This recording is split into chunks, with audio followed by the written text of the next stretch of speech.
yang sangat saya banggakan di hari ini karena kita sedang berbicara hal yang sangat fundamental di Republik ini. Saya berangkat dari mengantarnya Mbak Reri yang saya kira ini warning betul bagi bangsa ini. Yang pertama, Mbak Reri selalu menekankan terkait dengan aspek perlindungan terhadap rakyat. Dan saya kira tadi juga Mbak Reri mengatakan ini disebutkan di dalam alinea keempat loh. Dan disebutkan yang pertama, pelindungan terhadap rakyat itu. Artinya tujuan bernegara yang paling utama, yang paling mulia di Republik ini adalah bagaimana negara bisa mengakselerasi perlindungan terhadap rakyatnya. Dan ini problem besar saya kira terhadap buruh migran. Dan yang kedua saya kira ada yang menarik dan sangat bombastis dari Mbak Reri tadi, ketika Mbak Reri menyitir bahwa kita juga sedang melakukan upaya perjuangan terhadap RUU PRT, pekerja rumah tangga. Nah, saya melihat bahwa mungkin ada keresahan dalam pikirannya Mbak Riri ketika membaca Undang-Undang 18 2017 tentang buruh migran. Karena di dalam undang-undang itu tidak ada affirmative action terhadap perempuan khususnya, yang kita tahu bahwa pekerja rumah tangga, pekerja buruh migran itu dari 9 juta mayoritas adalah perempuan hampir 88%. Saya kira ini sebuah pikiran yang sangat dahsyat yang harus diakselerasi bersama, bahwa memang banyak Undang-Undang 18 2017 itu yang mengandung kelemahan. Dan saya kira kalau kita membaca skema konstitusi kita, di samping tadi kata Mbak Riri terkait dengan pembukaan yang menjadi prioritas pelindungan terhadap rakyat, dan juga kalau kita melihat narasi pasal 28A yang harus dibaca senada dengan pasal 27A Undang-Undang 45, itu cukup tegas. Ini menjadi kewajiban negara loh, untuk memberikan garansi terhadap pekerjaan. Nah, meskipun paksa existingnya kan di Republik ini kita tahu sendirilah kurang ya. Artinya job ordernya lemah.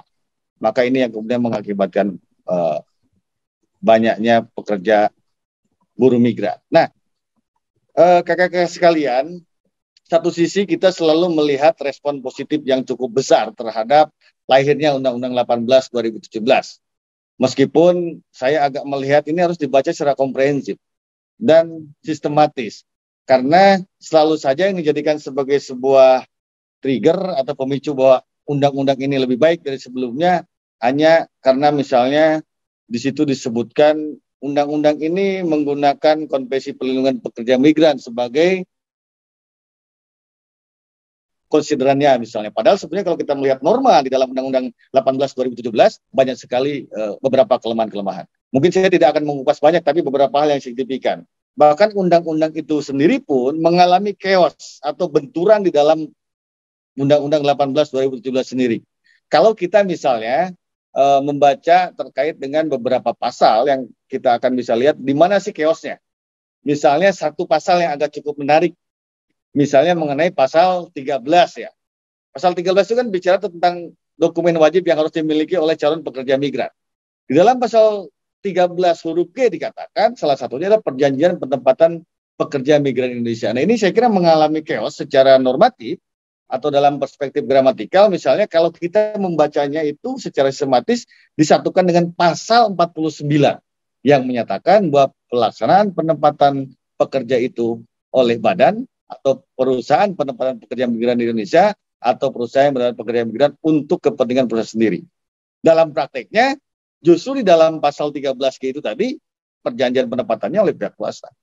Ini problem besar. Saya kira chaos atau benturan itu tidak hanya terjadi di Undang-Undang 18 2017 dengan undang-undang lain, di dalamnya sendiri juga terjadi benturan. Dan saya kira benturan ini akan menjadi dahsyat gitu. Kenapa? Karena berimplikasi kepada prakteknya justru yang melaksanakan buruh migran ini lebih banyak di pihak swasta. Padahal kita tahu di situ badan. Kalau badan itu maksudnya adalah dia sebagai auxiliary organ, bahkan badan itu dalam undang-undang itu disebutkan juga langsung di bawah presiden. Yang kedua, implikasi dari badan ini akan juga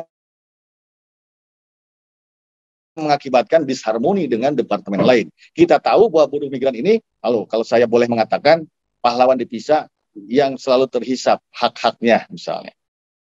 Bahkan kita tahu sesungguhnya hampir semua departemen punya kepentingan, karena ini adalah bisa menghasilkan edit value bagi seluruh departemen. Nah, saya kira ini akan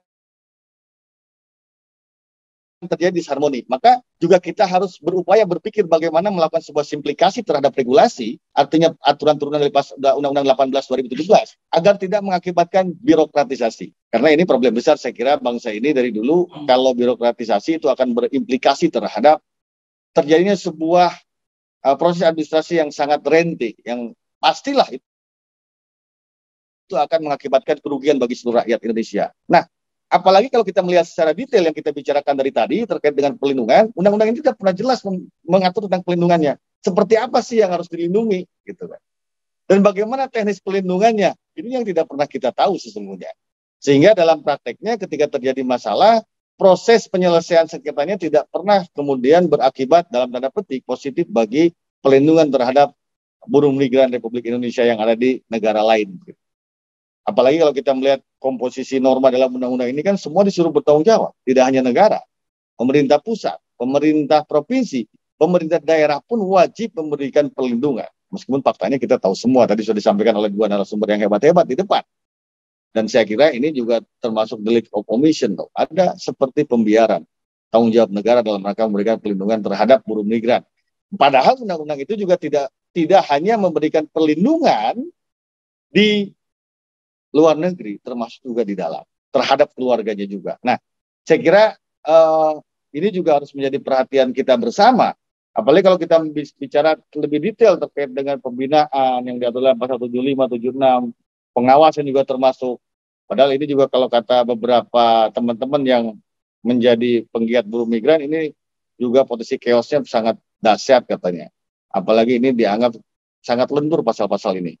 Jadi sehingga saya kira pasal yang penting juga yang tadi catatan yang dari Mbak Reri ketika menjelaskan tentang perjuangan RUU PRT, artinya undang-undang ini pun tidak sama sekali menyentuh affirmative action terhadap pekerja buruh migran yang khususnya di pekerja rumah tangga. Kita tahu hampir 88% ya kata Kakak Bimbi dia bekerjanya di rumah tangga dari 9 juta itu.